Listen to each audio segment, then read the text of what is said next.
Welcome है आप सबका इजी लर्निंग विद की एक और नई वीडियो में। आज इस वीडियो में मैं आपसे इंग्लिश लैंग्वेज के कुछ अमेजिंग फैक्ट्स के बारे में बात करूंगी और हम कुछ न्यू वर्ड्स भी जानेंगे जिनके बारे में शायद ही आपने कभी सुना होगा। तो वीडियो के अंत तक बने रहिएगा, वीडियो को स्किप बिल्कुल मत कीजिएगा। अगर चैनल पर नया है तो इसे सब्सक्राइब करना बिल्कुल मत भूलिएगा और इस वीडियो को लाइक और शेयर जरूर कीजिएगा। तो चलिए बिना कोई देर किए स्टार्ट करते हैं। पहला जो फैक्ट आपकी स्क्रीन पर है वो ये है।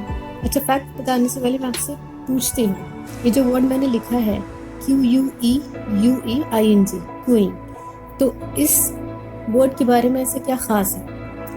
अगर आपको पता है तो आप मुझे कमेंट बॉक्स में बताइए, और अगर आपको नहीं पता तो आपको बताती हूँ कि जो वर्ड है queuing, it is the only word that has 5 consecutive vowels.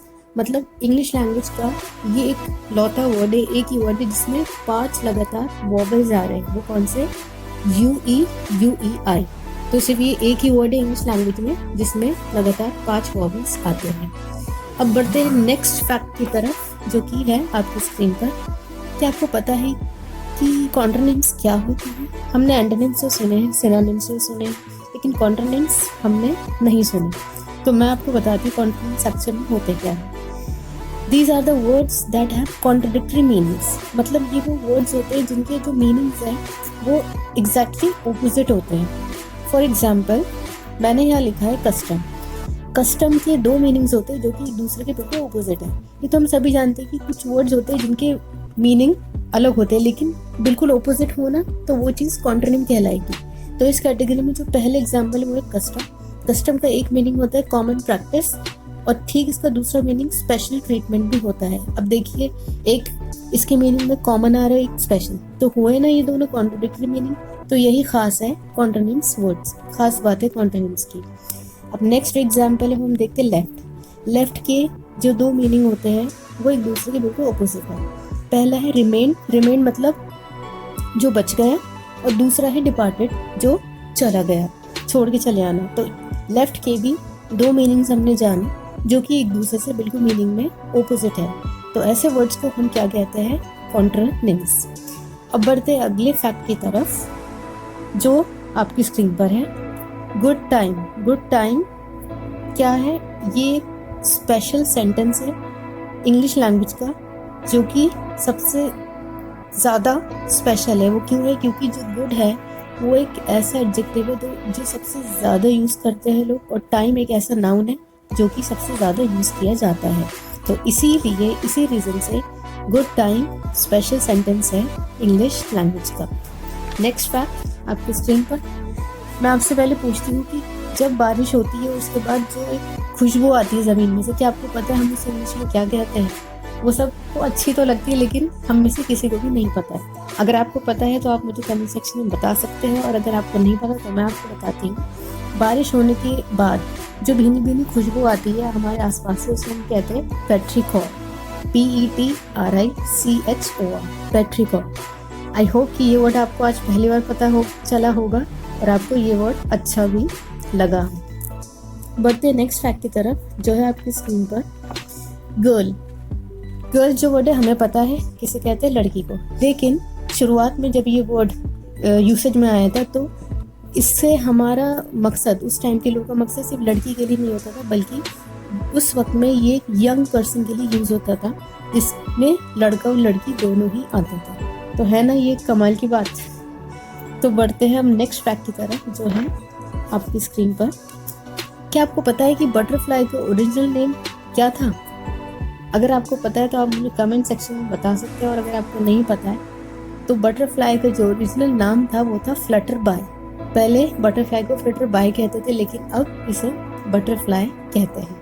I hope कि आपको वीडियो इंटरेस्टिंग लग रही होगी, क्योंकि इसमें जितने भी मैंने फैक्ट्स असेंबल करे वो सब ऐसे हैं जो बहुत ही हमने कम सुने और पढ़े होंगे। अब बढ़ते हैं नेक्स्ट फैक्ट की तरफ जो है आपकी स्क्रीन पर।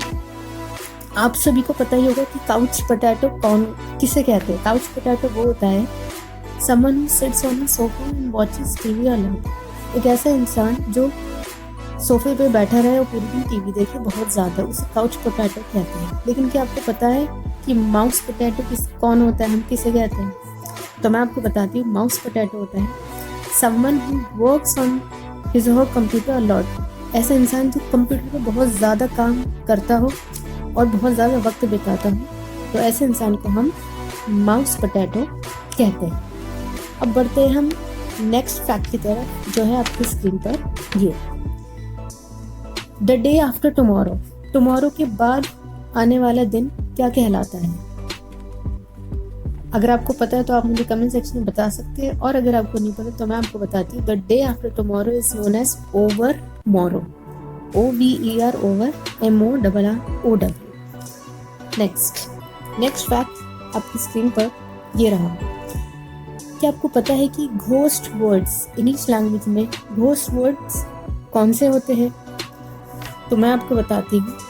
These are the words that have appeared in the dictionary but have no meaning। ये वो वर्ड्स थे जो डिक्शनरी में अपेयर हुए थे एक टाइम पर, लेकिन उनका कोई मीनिंग नहीं था। They were placed in the dictionary by mistake। इनको गलती से डिक्शनरी में डाल दिया गया था। ये बात है 20th सेंचुरी की, मिड 20th सेंचुरी में करीब 8 साल तक कुछ वर्ड्स ऐसे थे जो यूज़ हुए, लेकिन फिर उनको हटा दिया गया। अब मैं एक एग्जाम्पल देती हूँ आपको। एक वर्ड यूज़ होता था उस टाइम में, वो था डॉड, DORD, डॉड, जिसका कुछ भी मीनिंग नहीं था।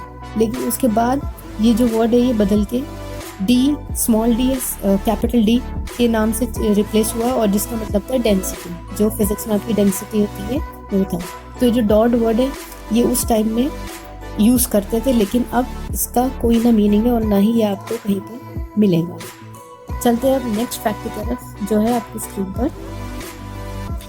क्या आपको पता है कि जो USA है, यूनाइटेड स्टेट ऑफ अमेरिका, उसकी कोई भी ऑफिशियल लैंग्वेज नहीं है।